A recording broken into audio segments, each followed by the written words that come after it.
Andrew Williamson here. Welcome back to Williamson Education. Well, we're really getting into some of the more complex topics here. In our most recent lesson, we learned about regular verb conjugation and the rules that govern normal changes to verbs as these verbs connect to subjects. Today, we're going to increase the pressure by a couple of bars. We're going to discuss irregular verb conjugation. Irregular verbs, as you may have gathered from earlier lessons, are essentially verbs that do not follow a normal set of conjugation rules. Irregular verbs make up a relatively small percentage of the overall number of verbs in English. By most counts, there are about 200 commonly used irregular verbs in the language. But the thing is this, some of the most commonly used verbs in English are, in fact, irregular. These include the verbs to be, to do, and to have, which we will study in a later lesson devoted specifically to these frequently used irregular verbs. So there's no avoiding irregular verbs. As we learned in the previous lesson, regular verbs really just have one alteration to the infinitive base. In the third person singular, we add an S to the end of the infinitive base. But with irregular verbs, there can be any number of alterations, and in some instances, the infinitive base is not used in the conjugation at all. The easiest way to demonstrate the point is by examining the most important verb in the English language, the verb to be. How is it conjugated for each of the persons? Here they are. I am, you are, she is, we are, they are. Notice that? There is no mention of the infinitive base be in any of these conjugations. This most important verb in English is also one of the most irregular in the language. How do you learn which verbs are irregular? There's no rule, so you must simply memorize lists of them. How do you learn the correct conjugations for these irregular verbs? There is no rule, so you have to memorize the conjugation charts.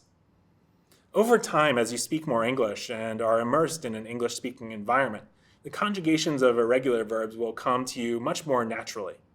In most cases, there is no systematic direct instruction in irregular verb conjugation given to native English-speaking children. These kids grow up simply hearing their parents and others in their environment using the correct irregular verbs, and they grow accustomed to these correct but irregular usages. You will grow accustomed to them too. That said, irregular conjugations can be challenging even for young native speakers of the English language. For example, you might hear a young speaker of English conjugate the verb to bring in the past tense as brang. The correct conjugation in the past is actually brought, but the young speaker is attempting to find a pattern where there is none. The verb to ring has the past tense rang, so naturally to bring in the past would be brang, right? Wrong. It's brought. How do I know? I just know from experience. Why is it brought rather than brang? To tell you the honest truth, I don't know why, and I don't need to know why. It's just an irregular conjugation.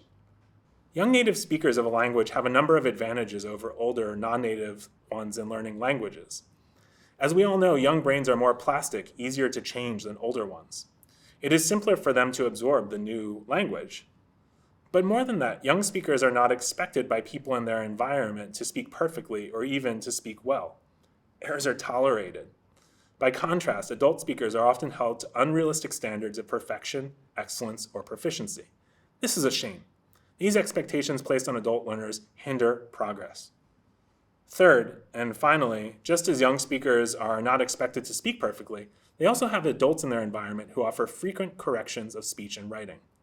It is often inappropriate for one adult to correct another one's speech, however, and so adult language learners are usually deprived of this experience of having their wrong speech corrected. In my opinion, this too is a shame, because an unwillingness to correct wrong speech means that it will take language learners an even longer time to acquire the highly irregular verb forms they need to acquire in order to speak English properly. I mention all of this here because it's not realistic to expect, if you are just in the early stages of your English learning, that you will acquire all of the irregular verb forms anytime soon. Depending on whether you currently live in an English-speaking environment, this process may take years or even decades. You may find 20 or 30 years down the road that you are still learning new irregular conjugations. Do not feel embarrassed. Speak English with pride, no matter your level. Some people are quick to make fun and tease when they hear a person speaking English with an accent or with incorrect verb conjugations. I look at it the other way.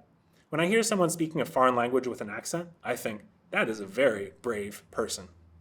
In choosing to begin with the irregular verb to be, I have chosen to start with one of the most important irregular verbs. It's also especially irregular, even among irregular verbs. Other irregular verbs are a bit less odd. Take the verbs ending with the letter Y, such as worry, try, and fly. These irregular verbs are a bit easier to manage because they actually follow a pattern of their own. They're regular irregular verbs, if you will. For these verbs, the infinitive base is used in all cases except for the third person singular. In the third person singular, the conjugation of the verb is formed by replacing the Y ending with the letters IES. He worries, she tries, it flies, for example. These Y-ending verbs constitute just one of the several pockets of regularity within the madness of the irregular verbs. It's worth noting once more that verbs may be regular in the present tense but irregular in the past. The normal regular method of forming the past tense is, as we saw in an earlier lesson, by adding that particle ed to the end of the infinitive base. Walk becomes walked, call becomes called, watch becomes watched, and so on. All of these are regular past tense conjugations.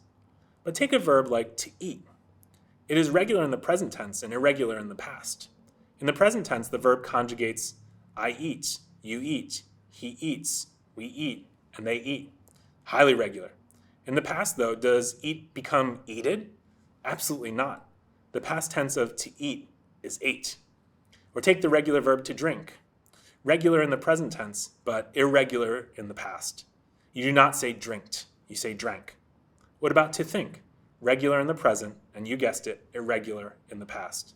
Thought is the correct past tense conjugation.